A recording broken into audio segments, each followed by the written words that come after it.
Oi, eu sou a Jais, quem está editando esse vídeo e quem está introduzindo o nosso trabalho de biologia celular. Eu e meu grupo vamos falar sobre diferenciação celular. Ele é composto por Emily Alves, João Vitor de Vasconcelos, Lucas Moura e Yuri César. Primeiro tópico dos 6 passos, da classificação das células é o grau de diferenciação. O grau de diferenciação ele é dividido em 3 categorias, que são as células totipotentes ou indiferenciadas. Também temos as células que são diferenciadas e também apresenta as desdiferenciadas. Para começar, eu vou falar um pouquinho sobre a célula indiferenciada ou totipotente. As células indiferenciadas elas consistem em uma célula que ainda não possui uma função biológica, por não expressar ainda as proteínas características de um tecido. As células com menor diferenciação, ou seja, com menor expressão genética, estão presentes no embrião. No entanto, células com graus pequenos de diferenciação, mas maiores que as embrionárias, estão presentes na linhagem de regeneração de alguns tecidos, como o tecido sanguíneo, ao qual se renova a todo momento. As funções que as células podem realizar em um organismo são determinadas durante o processo de diferenciação celular, ou seja, uma célula indiferenciada é aquela que ainda não apresentou características fenotípicas de um tipo específico de célula. Logo, ela vai possuir uma grande potencialidade para originar qualquer outro tipo celular de organismo, desde que receba um estímulo químico para a produção de proteínas específicas. Aí eu trouxe aqui para vocês um exemplo de célula, que é a célula-tronco. Como vocês podem ver na imagem, ela pode se transformar em diversos outros tipos de célula.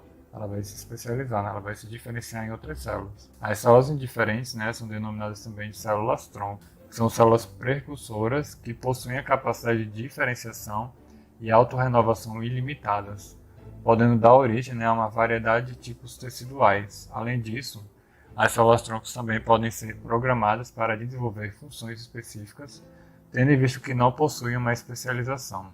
Outro exemplo aqui que eu trouxe para vocês foi a célula indiferenciada mórula, Tendo em vista que é uma fertilização bem sucedida do gameto feminino, o óvulo, pelo masculino o espermatozoide leva à formação do zigoto, que representa o primeiro estágio celular de um embrião. Este novo indivíduo se desenvolverá ao longo de 3 fases principais: a segmentação, a gastrulação e a organogênese.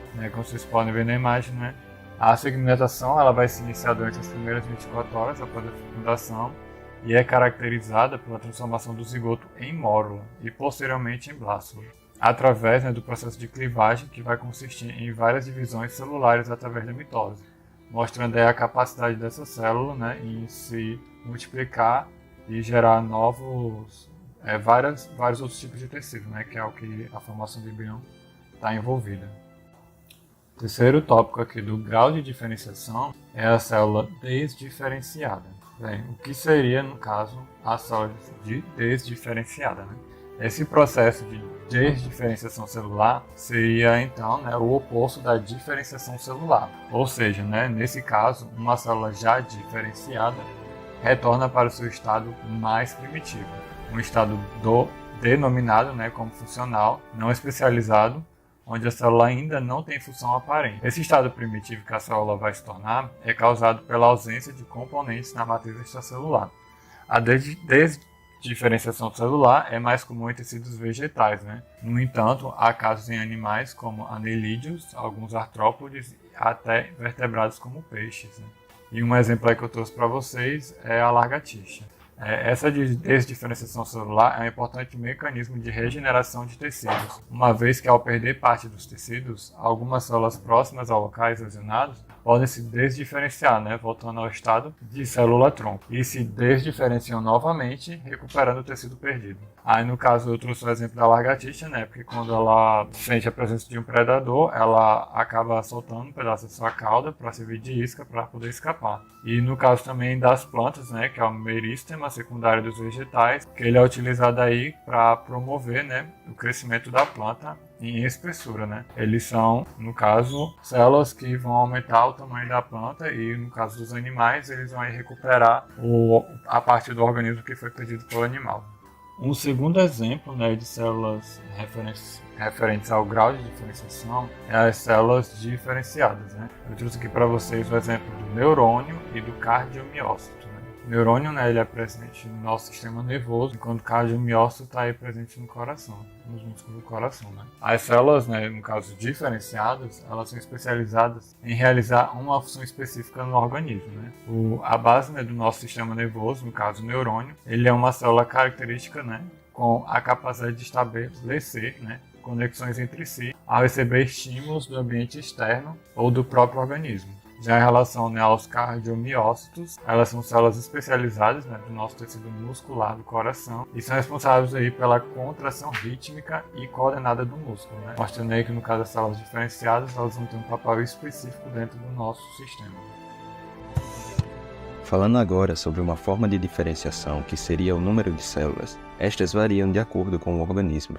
Humanos, por exemplo, possuem trilhões de células, sendo classificados como organismos multicelulares, diferentemente de bactérias, que por apresentarem apenas uma única célula, são classificados como unicelulares.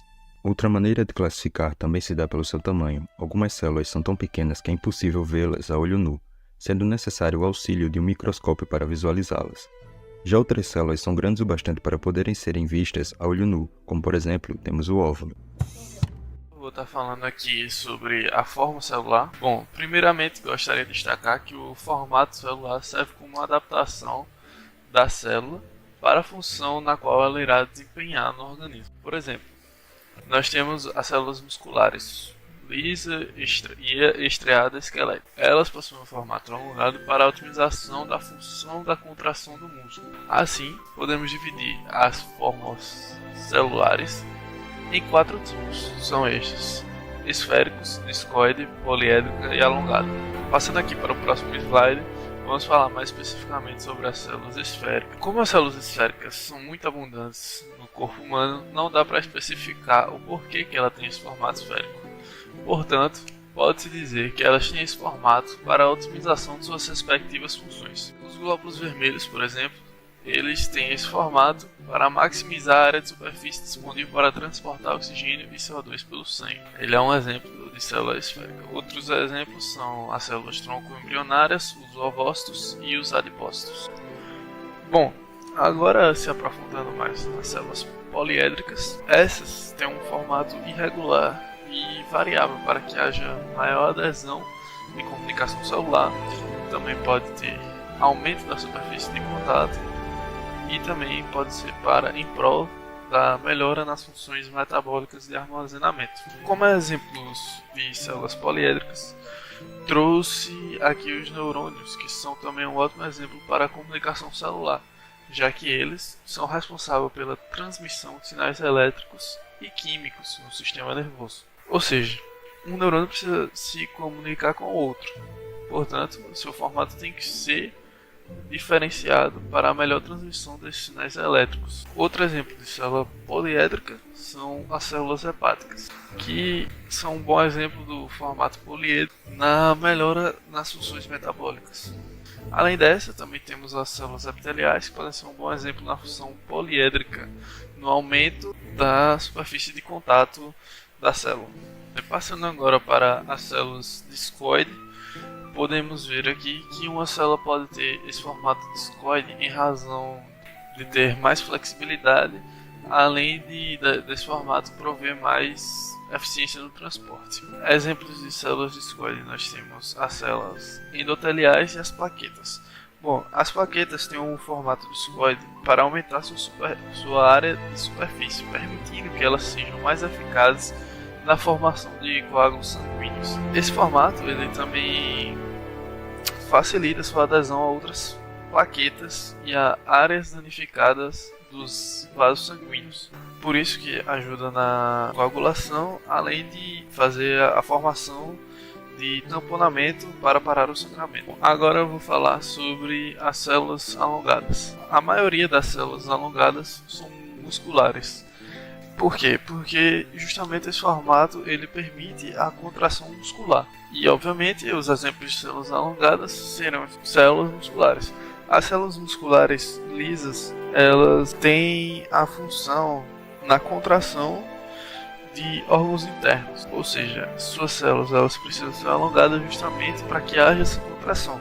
Da mesma forma, as células musculares esqueléticas, elas têm a função de contração em movimentos voluntários do corpo. No geral, células musculares elas têm a função de gerar movimento e justamente o formato alongado ele permite que haja o movimento. Também temos as células musculares cardíacas, que é responsável pelos batimentos cardíacos e também tem as suas células alongadas.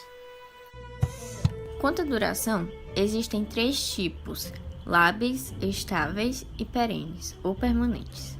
As lábeis são aquelas que precisam de menos tempo para poder se renovar e se proliferar.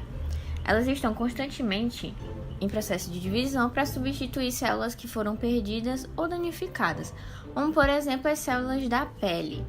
As estáveis são, como diz no nome, elas estão em repouso e normalmente elas não se dividem, exceto quando elas estão estimuladas ou sofrem alguma lesão.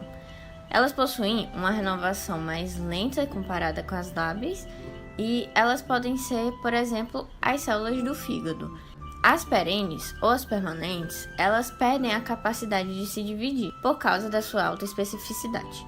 Exemplo, o neurônio. Bom, as células podem ser diferenciadas de várias maneiras. Uma delas é quanto ao grau de individualidade. Dessa forma, elas são divididas em livres, federadas e anastomosadas.